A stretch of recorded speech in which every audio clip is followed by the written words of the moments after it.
रचना से बोलो हरिओम नमः शिवाय। मन रचना से बोलो हरिओम नमः शिवाय। मन रचना से बोलो हरिओम नमः शिवाय। जरा भीतर के पट खोलो हरिओम नमः शिवाय।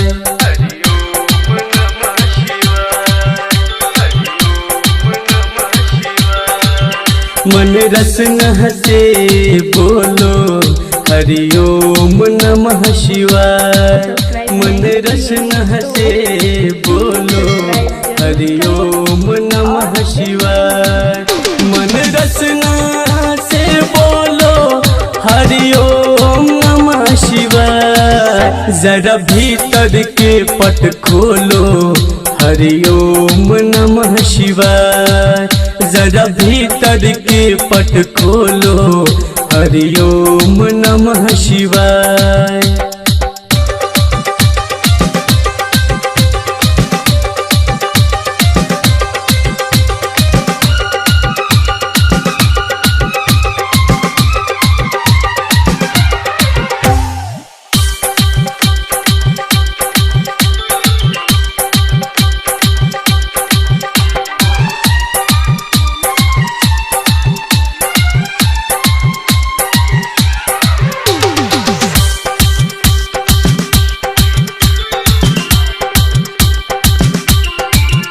एक मधुर है नाम जगत में, बस शिव शंकर भोले। पाप मिट जाएंगे तन के जब हृदय को धोले। एक मधुर है नाम जगत में, बस शिव शंकर भोले। पाप मिट जाएंगे तन के जब हृदय को धोले। रसमुख में भी घोलो हरिओम नमः शिवाय। जरा भीतर के पट खोलो हरिओम नमः शिवाय। मन रचना से बोलो हरिओम नमः शिवाय। मन रचना से बोलो हरिओम नमः शिवाय। जरा भीतर के पट खोलो हरिओम नमः शिवाय। मन रचना से बोलो हरिओम नमः शिवाय।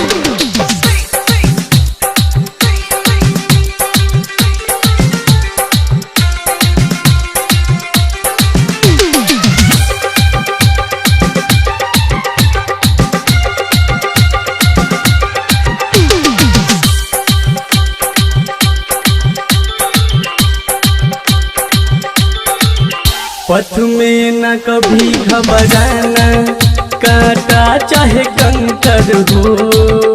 शिव नाम लेकर मुस्काना, चाहे कष्ट भयंकर हो।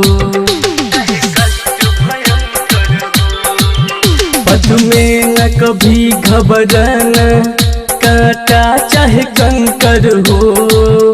शिव नाम लेकर मुस्काना, चाहे कष्ट भयंकर हो। बस कहते हुए तुम डोलो हरिओम नमः शिवाय। जरा भीतर के पट खोलो हरिओम नमः शिवाय।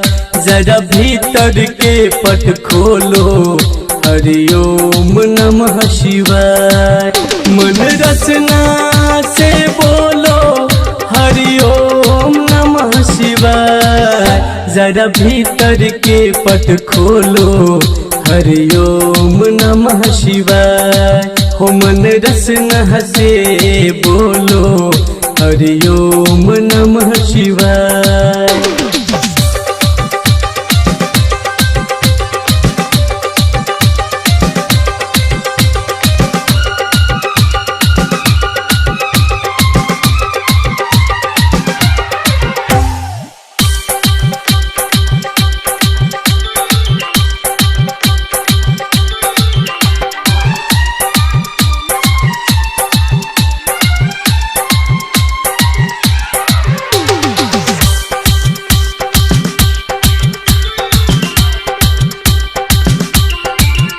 जल पावक गगन समीरा शिव से अविनाशी है।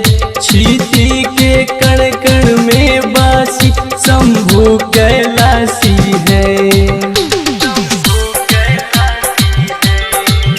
जल पावक गगन समीरा शिव से अविनाशी है। क्षिति के कण कण में वासी शंभु कैलाशी है। बीज भक्ति के बोलो हरि ओम नमः शिवाय। जरा भीतर के पट खोलो हरि ओम नमः शिवाय। जरा भीतर के पट खोलो हरि ओम नमः शिवाय। मन रसना से बोलो हरि ओम नमः शिवाय। जरा भीतर के पट खोलो हरि ओम नमः शिवाय। मन रसना से बोलो हरि ओम नमः शिवाय। मन रसना से बोलो हरि ओम नमः शिवाय। जरा भीतर के पट खोलो हरि ओम नमः शिवाय। हो मन रसना से बोलो हरि ओम